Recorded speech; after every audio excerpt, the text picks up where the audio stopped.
रानो चिड़िया एक काला जादू करने वाले तांत्रिक की बेटी थी, लेकिन उसने यह बात अपने पति को नहीं बताई थी। उसे डर था कि यह जानकर वो उससे नफरत करने लगेगा। रानो के घर के आंगन में बहुत सारे केले के पेड़ थे। उसका पति उन केलों को बेचकर अपना गुजारा करते थे। फिर एक दिन रानो पेड़ से केले तोड़कर उन्हें टोकरी में जमा कर रही थी कि तभी रानो के पास एक हाथी आ जाता है। उस हाथी को देखकर रानो डर जाती है।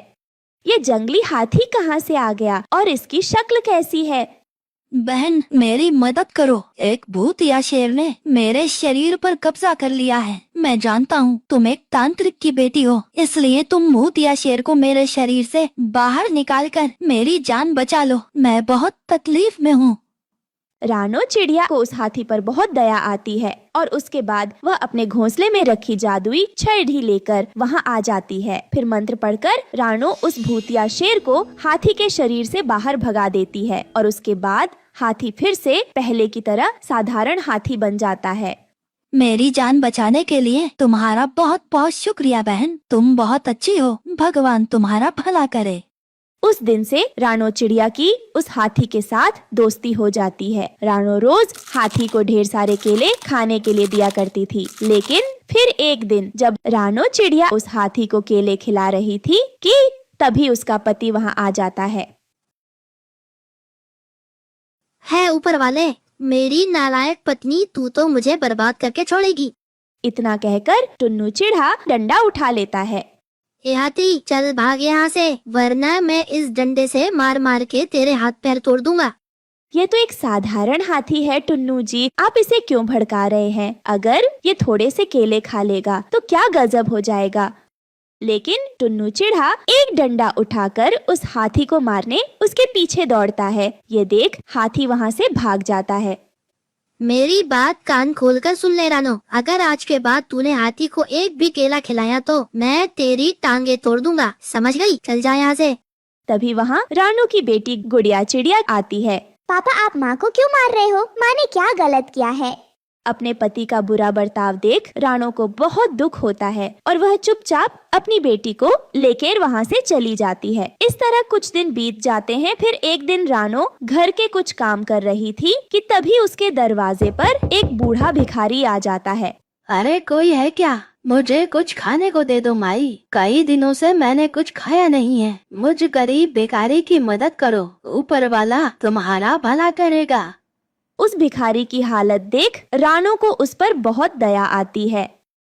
आप चिंता मत करिए बाबा जी, मैं अभी आपके लिए कुछ खाने को लेकर आती हूँ। रानो चिड़िया उस बूढ़े भिखारी को घर में बनी रोटी के साथ साथ कुछ केले भी दे देती है। लेकिन तभी वहाँ उसका पति आ जाता है। ऊपर वाले, मेरी नालायक पत्नी, तू तो मुझे बर्बाद करके छोड़ेगी। तुझे कितनी बार समझाया है मैंने, इस तरह किसी भी राह चलते को केले खाने के लिए मत दिया कर, लेकिन तू है कि कुछ समझती ही नहीं।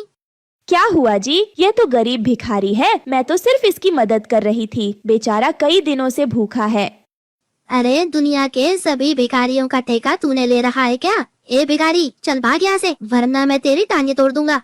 टुन्नू जी, आपको इस बुजुर्ग से इस तरह बात नहीं करनी चाहिए। यह बूढ़ा भिखारी रिश्ते में तेरा बाप लगता है क्या? तुझे सुधारने का मेरे पास एक बहुत अच्छा तरीका है। इतना कहकर टुन्नू रानो की पूंछ पकड़कर उसे मारने लगता है। नहीं टुन्नू जी, मुझे मत मारिए, आखिर मेरी गलती क्या है? तभी वहाँ गुड़िया चिड़िया आ जाती है। मेरी बेचारी माँ को जानवरों की तरह क्यों मार रहे हो? इस तरह भला कोई अपनी पत्नी को मारता है? अपनी माँ की तरफदारी कर रही है। तुम दोनों को एक दिन में अपने घर से बाहर निकाल दूंगा। इतना कहकर वो वहाँ से चला जाता है। इस तरह कुछ दिन बीत जाते हैं। फिर एक दिन उनके घर में जोरदार भूकंप आता है और उनका पूरा घर टूट टूट कर तहस नहस हो जाता है। लेकिन सिर्फ टुन्नू का घर टूटा था, आसपास रहने वाले पक्षियों के घरों को कोई नुकसान नहीं पहुँचा था।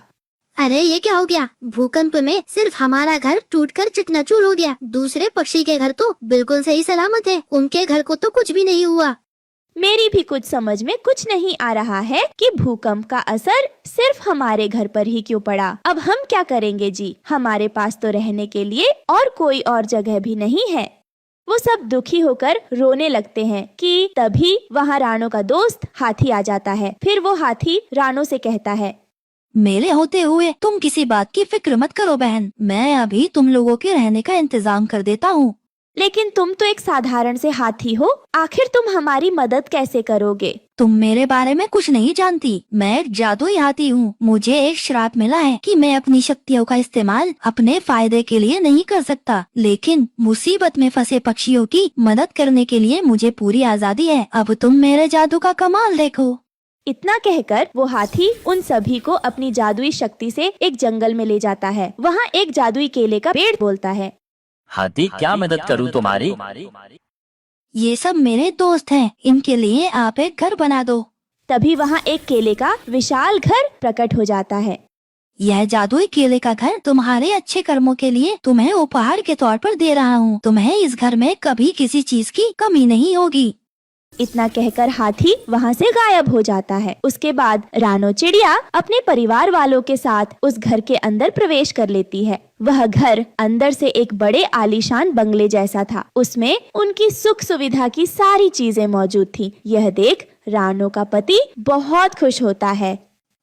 तूने हमेशा लोगों के साथ भलाई की है, यह सारी दौलत तेरे अच्छे कर्मों का नतीजा है। मुझे माफ कर दे, मैंने हमेशा तुझे परेशान किया है। कोई बात नहीं जी, आप अपने मन से सारे गिले शिकवे दूर कर दीजिए। मैं आपकी बातों का कभी बुरा नहीं मानती हूँ। और फिर उस दिन से उन सभी की जिंदगी पूरी तरह बदल जाती है। इस कहानी से हमें यह शिक्षा मिलती है कि हमें हमेशा गरीब और लाचार लोगों की मदद करनी चाहिए, क्योंकि हमारे द्वारा किए गए अच्छे कर्मों का फल कभी न कभी जरूर मिलता है। दोस्तों, आपको हमारी आज की कहानी कैसी लगी? हमारी कहानी को लाइक करें, कमेंट करके अपनी राय हमें दें। आपके कमेंट और लाइक हमारे हौसले को बढ़ाते हैं। अगर आप हमारे चैनल पर नए आए हैं तो हमारे चैनल को सब्सक्राइब करना ना भूलें। आपका धन्यवाद। जंगल में बारिश का मौसम आ चुका था,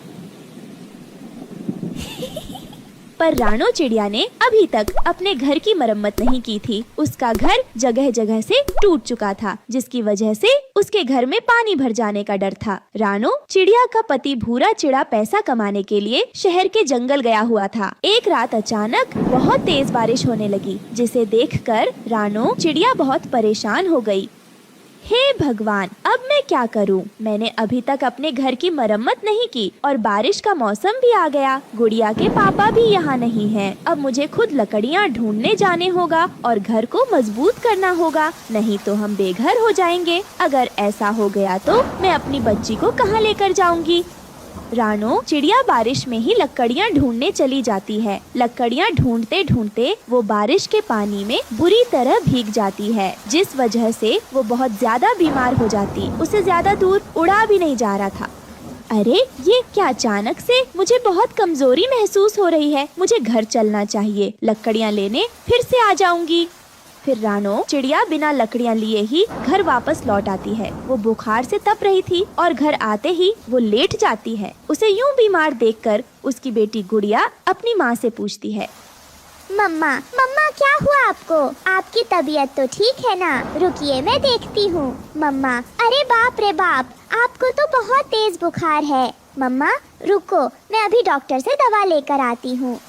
नहीं गुड़िया बेटी, बारिश बहुत तेज है, बाहर गई तो भीग जाओगी और अगर तुम भी बीमार पड़ गई तो तुम्हें कौन संभालेगा? मैं ऐसे ही ठीक हो जाऊंगी बिटिया, तुम परेशान मत हो। धीरे धीरे रात हो जाती है। बारिश लगातार हो रही थी। अचानक से रानो चिड़िया के घर की छत टपकने लगती है, जिसे देखकर तो रानो चिड़िया की परेशानियाँ और बढ़ गई थी।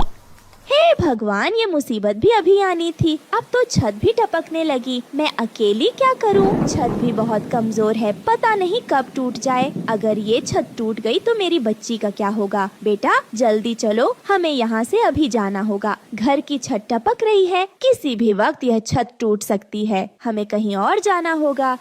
लेकिन मम्मा, हम कहाँ जाएंगे? बेटा हम कालू अंकल के घर जाएंगे। मैंने उनकी काफी बार मदद की है, वो जरूर हमारी मदद करेंगे। उनका घर पक्का भी और बड़ा भी है। चलो बेटा, देर मत करो, अभी ये सब बात करने का समय नहीं है, कहीं कुछ अनहोनी ना हो जाए।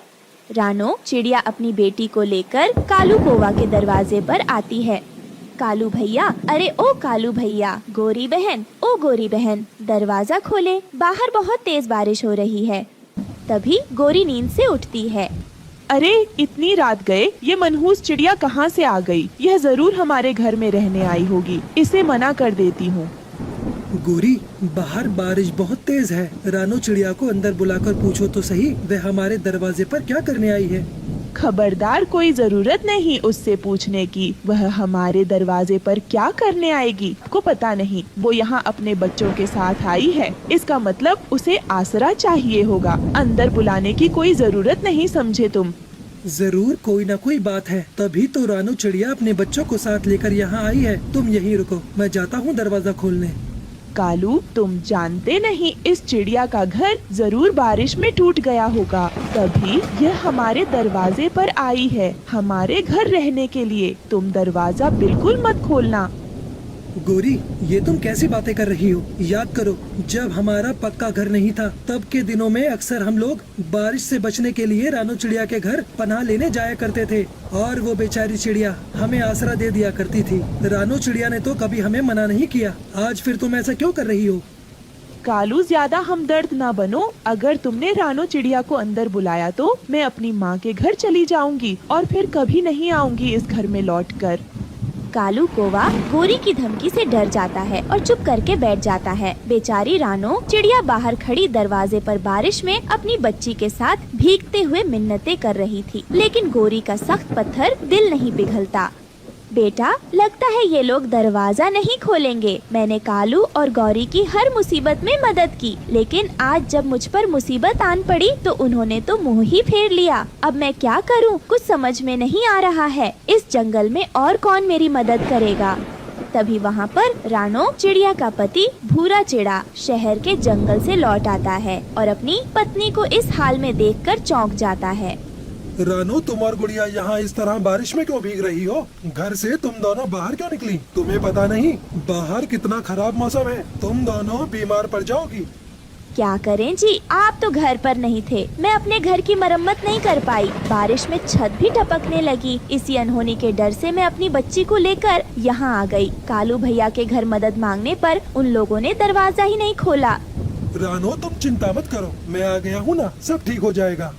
उधर कालू रानो और उसके परिवार को इस तरह बारिश में भीगता हुआ नहीं देख सकता था। वह दरवाजा खोलने के लिए जाने लगा। तभी गोरी ने कहा, अजी सुनो, कहाँ जा रहे हो? मैंने तुम्हें मना किया है ना। सचमुच मैं मायके चली जाऊंगी। गोरी की बातें सुनकर कालू कौवा को गुस्सा आ जाता है।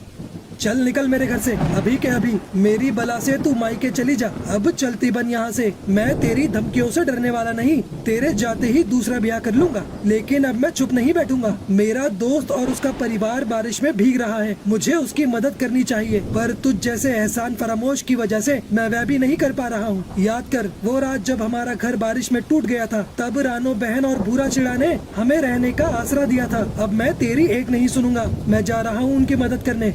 ये कहकर कालू कौवा वहाँ से चला जाता है।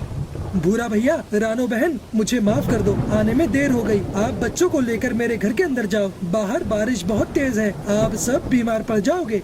फिर रानो चिड़िया का पूरा परिवार कालू कौवा के घर के अंदर आ जाता है। अब गौरी को भी अपनी गलती का एहसास हो गया था। कालू भैया, आपका बहुत बहुत धन्यवाद। आपने हमारी मदद की, वरना इस भयंकर बारिश में हम मर जाते। मैंने आप पर कोई एहसान नहीं किया। सुख और दुख में पड़ोसी ही एक दूसरे के काम आते हैं। जब तक आपका नया घर नहीं बन जाता, आप आराम से मेरे घर में रह सकते हैं। फिर वो सब कालू के घर में रहने लगते हैं। कुछ दिनों के बाद बारिश बंद हो जाती है। भूरा चिड़ा और रानो चिड़िया अपना एक मजबूत घर बना लेते हैं और उसमें खुशी खुशी रहने लगते हैं। दोस्तों, इस कहानी से हमें यही सीख मिलती है कि हमें अपने पड़ोसियों के साथ अच्छा व्यवहार और मदद करनी चाहिए। रानो चिड़िया अपने बच्चों के साथ सुंदरवन जंगल में रहती थी। उसकी एक छोटी सी जमीन थी जिस पर वह सब्जियों की खेती करती थी। इस बार उसकी फसल बहुत अच्छी हुई थी और अपनी फसल को देखकर वो बहुत खुश थी। हे भगवान, आपने मेरी सुन ली। मेरी फसल इस बार बहुत अच्छी हुई है। मैं इन सब्जियों को बेचकर अपने बच्चों का दाखिला किसी अच्छे स्कूल में करवाऊंगी ताकि मेरे बच्चों का भविष्य अच्छा बन सके। हमने इस दिन का कितनी बेसब्री से इंतजार किया था, मैं जानती हूँ। आज आखिरकार वो दिन आ ही गया। रानू चिड़िया खुशी खुशी अपने घर चली जाती है, लेकिन रानू चिड़िया की ये खुशी ज्यादा देर तक नहीं टिकी। भगवान को तो कुछ और ही मंजूर था। अचानक आधी रात को बहुत तेज बारिश होने लगती है। उसके दोनों बच्चे सो चुके थे, पर रानू चिड़िया अभी भी जाग रही थी। उस समय रानू चिड़िया का पति टुन्नू चिढ़ा भी जाग रहा था। वो दोनों पति पत्नी बहुत ज्यादा परेशान थे। हे भगवान, बिना मौसम के इतनी तेज बारिश हो रही है। अगर यह बारिश जल्दी नहीं रुकी तो खेत में पानी भर जाएगा और सारी सब्जियां सड़ जाएंगी। हमारी सारी मेहनत बेकार हो जाएगी। टुन्नू जी, मुझे तो कुछ भी समझ में नहीं आ रहा कि अब हम क्या करें। टुन्नू चिढ़ा अपनी पत्नी को समझाते हुए कहता है, रानो, तुम परेशान मत हो सकता है थोड़ी देर में बारिश रुक जाए और कुछ भी खराब न हो। बस तुम ऊपर वाले पर भरोसा रखो, मुझे विश्वास है सब ठीक हो जाएगा। हाँ जी, मैं भी भगवान से यही प्रार्थना कर रही हूँ कि बारिश जल्दी रुक जाए, वरना हमारे और हमारे बच्चों के सारे सपनों पर पानी फिर जाएगा। दोनों पति पत्नी बारिश के रुकने का इंतजार करने लगे, पर बारिश तो नहीं रुकी। लेकिन उनका घर बारिश के चलते काफी भीग चुका था और वह टूट गया। बच्चे पानी में बहने लगे और मदद के लिए जोर जोर से चिल्लाने लगे। मम्मा, पापा, हमें बचाओ, हम डूब जाएंगे, हम मर जाएंगे, हमें बहुत डर लग रहा है, हमें बचाओ मम्मा। बच्चों, घबराओ नहीं, जल्दी से हमारे हाथ पकड़ लो। बच्चे अपने माता पिता का हाथ पकड़ लेते हैं। रानू और उसका पति टुन्नू चिढ़ा अपने बच्चों को बचाकर एक डाल पर बैठा देता है। बच्चे पूरी तरह से बारिश में भीग चुके थे। उन्हें बहुत ज्यादा ठंड लग रही थी। वो कांप रहे थे। मम्मा, मुझे ठंड लग रही है। अब मैं क्या करूं जी? रहने के लिए हमारे पास बस एक टूटा फूटा आशियाना था, वो भी इस बिन मौसम बरसात ने हमसे छीन लिया। बच्चे बारिश में बहुत भीग चुके हैं। मुझे डर है कहीं बच्चे बीमार ना पड़ जाए, फिर हम क्या करेंगे? ऐसे ही सोचते सोचते रात गुजर जाती है। अगले दिन बारिश रुक जाती है। रानू चिड़िया अपने बच्चों से कहती है, गुड़िया, तुम अपने भाई का ध्यान रखना बेटा। मैं और तुम्हारे पापा जंगल से जाकर घर बनाने का सामान लेकर आते हैं, फिर हम अपना घर बनाएंगे। इसलिए जब तक हम दोनों वापस नहीं आ जाते तब तक आप दोनों घर पर रहना। रानू चिड़िया और उसका पति टुन्नू चिढ़ा अपने बच्चों को समझाकर जंगल के लिए चले जाते हैं। अभी थोड़ा समय ही गुजरा रहा था कि गोलू जोर जोर से रोने लगा। उसे जोर की भूख लगी थी। दीदी, मुझे बहुत जोरों की भूख लगी है, मुझे कुछ खाने को दे दो। दीदी, बहुत जोर से पेट में दर्द हो रहा है, खाने को दे दो ना। अब मैं क्या करूं? मम्मा भी नहीं है, पापा भी नहीं है घर में। मैं गोलू को कहां से भोजन ला कर दूं? गोलू, तू रो मत मेरे भाई, मैं अभी कुछ करती हूं। देखती हूं आसपास कहीं भोजन मिल जाए तो मैं तुझे भोजन ला कर दूं। फिर गुड़िया चिड़िया अपने भाई गोलू को अकेला छोड़कर भोजन लेने के लिए चली जाती है। बड़ी मुश्किलों के बाद जब वह भोजन लेकर वापस आती है तो देखती है कि उसका भाई गोलू तो वहाँ था ही नहीं। गुड़िया चिड़िया अपने भाई को ना पाकर जोर जोर से रोने लगी। उसके रोने की आवाज सुनकर तभी एक बूढ़ा पक्षी उसके पास आता है और उससे कहता है, क्या हुआ बिटिया, तुम इस तरह से क्यों रो रही हो? क्या परेशानी है तुम्हें? बताओ मुझे, शायद मैं तुम्हारी कोई मदद कर सकूं।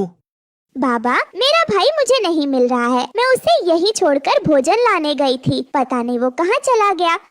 अच्छा बेटा, अभी अभी मुझे जंगल में कुछ दूरी पर एक बच्चा घायल मिला है। मैं उसे उठाकर अपने घर ले आया। चलो तुम मेरे साथ चलकर देख लो, कहीं वो तुम्हारा भाई तो नहीं है जिसे तुम ढूंढ रही हो।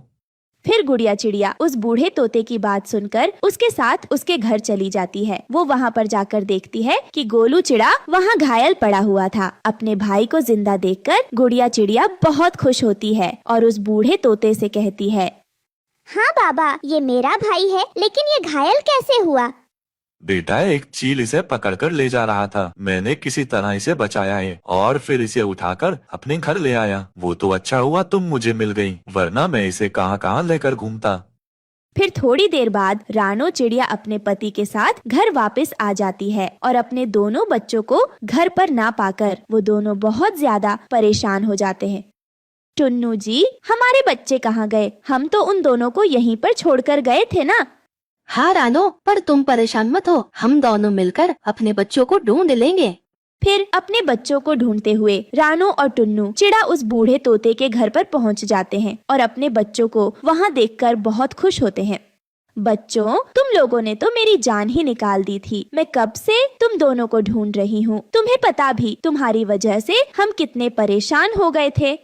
तभी वो बूढ़ा तोता रानो चिड़िया से कहता है, बेटा, क्या तुम नहीं जानती, यह बड़ा ही खतरनाक जंगल है। इस जंगल में बच्चों को इस तरह अकेला छोड़कर तुम क्यों चली गई थी? अगर मैं सही समय पर न पहुंचता तो पता नहीं इस बच्चे के साथ क्या हो जाता। बड़ी मुश्किल से मैंने तुम्हारे बच्चे को बचाया है।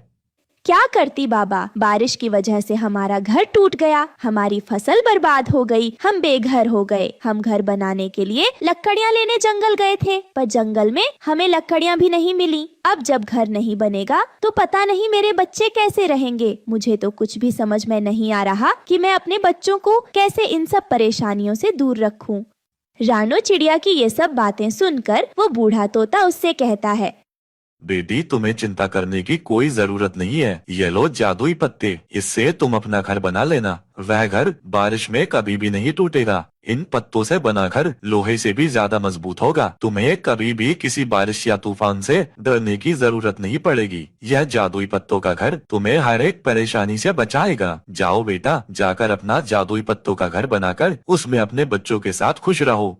आपका बहुत बहुत शुक्रिया बाबा, जो आपने हमारी इतनी मदद की। मैं आपका ये एहसान कभी नहीं चुका पाऊंगी।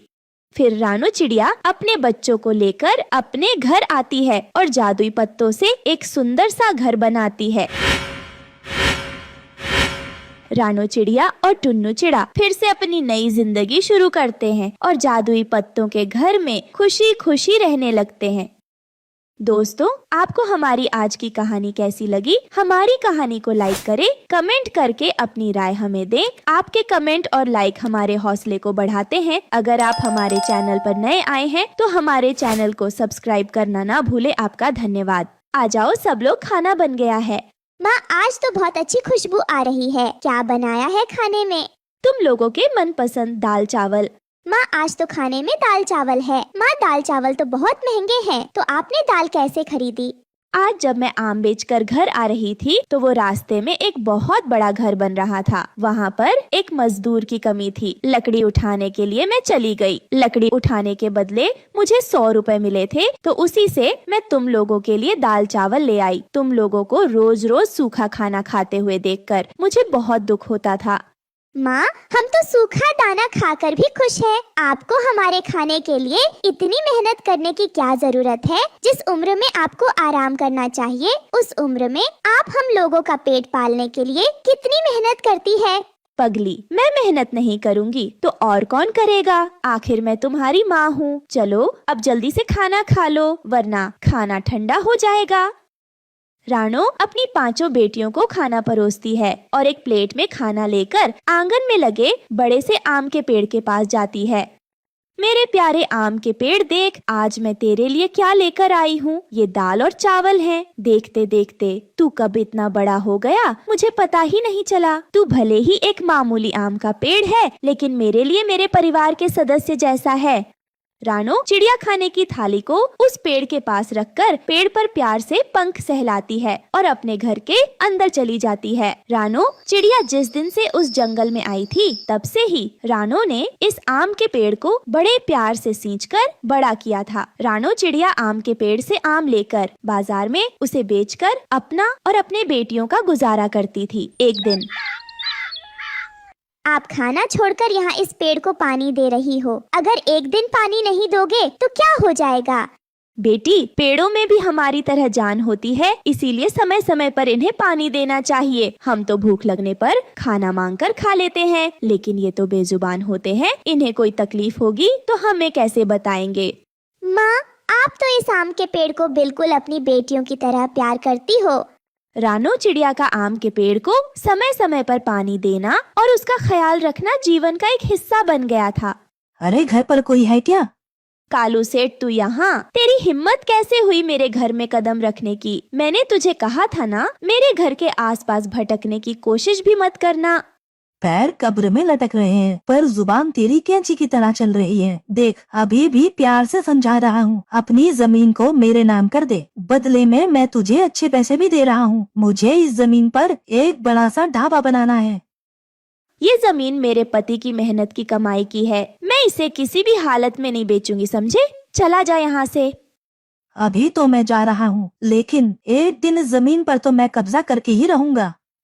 इतना कहकर कालू सेठ वहाँ से चला जाता है। कालू सेठ की नजर बहुत समय से रानो चिड़िया की जमीन पर थी। ऐसे ही समय गुजरता रहा और एक रात, हे भगवान, ये बिन मौसम बारिश कैसे हो रही है? अभी अभी तो पेड़ पर ताजे ताजे आम आए हैं। अगर इसी तरह बारिश और हवाएं चलती रहीं तो सारे आम खराब हो जाएंगे। लेकिन माँ, अब हम लोग इसमें क्या कर सकते हैं? मैं ऐसा नहीं होने दूंगी। अगर आम खराब हो गए तो मैं तुम लोगों का पेट कैसे भरूंगी? रानो चिड़िया अपने घर में रखे एक बड़े से तिरपाल को लेती है और बारिश में भीगते हुए जाकर अपने आम के पेड़ को तिरपाल उड़ा देती है, जिससे आम बारिश और हवाओं से बच जाता है। लेकिन ज्यादा मौसम खराब होने की वजह से बिजली सीधे रानो चिड़िया पर गिरती है और वहीं पर रानो की मौत हो जाती है। उसकी बेटियां अब अनाथ हो चुकी थी। उसकी बेटियां इस सदमे से अभी उभरे ही नहीं थे। तभी चलो चलो, ये रोना धोना बंद करो और मकान खाली करो। ये घर हमारा है तो हम क्यों खाली करें? चले जाओ यहाँ से, वरना हम तुम्हारी पुलिस को शिकायत करा देंगे। एक नोटों की गड्डी पुलिस के मुंह पर मारूंगा ना तो वो खुद तुम लोगों का घर खाली करवाएंगे, समझे? कालू सेठ और उसके गुंडे पांचों बहनों को धक्के देकर घर से बाहर निकाल देते हैं और कालू सेठ उनके घर पर ताला लगाकर चला जाता है। जिसके बाद बहनें अपने ही आंगन के बाहर बेसहारा पक्षी की तरह रो रही होती हैं। अगर माँ होती तो हमें अपने घर के बाहर इस तरह रोना नहीं पड़ता। पहले तो भगवान ने बाबा को छीन लिया, अब हमारी माँ को भी। भगवान हमें भी अपने पास बुला लो। अब इस दुनिया में रहकर क्या करेंगे? ये सब कुछ इस पेड़ की वजह से हुआ है। अगर ये आम का पेड़ हमारे आंगन में नहीं होता तो हमारी माँ घर के बाहर नहीं जाती और न ही हमारी माँ पर बिजली गिरती। ये हमारे परिवार का सदस्य नहीं है, बल्कि हमारी माँ का कातिल है, कातिल। पांचों बहनें बहुत रोती हैं और उसी पेड़ के नीचे सो जाती है। लेकिन जैसे आधी रात होती है तो अचानक, उठो मेरी बहनों, उठ जाओ। इतनी रात को कौन है? एक तो इतनी मुश्किल से खाली पेट में नींद आई थी, इस आवाज ने तो मुझे जगा दिया। अनजानी आवाज सुनकर पांचों बहनें उठ जाती हैं। कौन हो तुम? हमारे सामने आओ, वरना हम तुम्हें छोड़ेंगे नहीं। तभी वो देखती हैं कि उस आम के पेड़ से एक चमकदार रोशनी आ रही है और पेड़ बोलता है, ये मैं जादुई आम का पेड़ हूँ।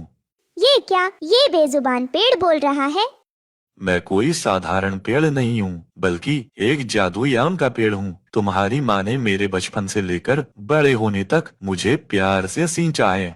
हर दिन वो मेरे लिए खाना लेकर आती थी। हमेशा उन्होंने मुझे अपने बेटे की तरह प्यार किया था, लेकिन मेरी खातिर मेरी आंखों के सामने उनकी मौत हो गई और मैं कुछ नहीं कर पाया। लेकिन आज जब कालू सेठ ने तुम लोगों पर अत्याचार किया और तुम्हें घर से बेघर कर दिया तो मैं खुद को रोक नहीं पाया। मैं तुम लोगों की मदद करना चाहता हूँ। बताओ मैं तुम लोगों के लिए क्या करूँ?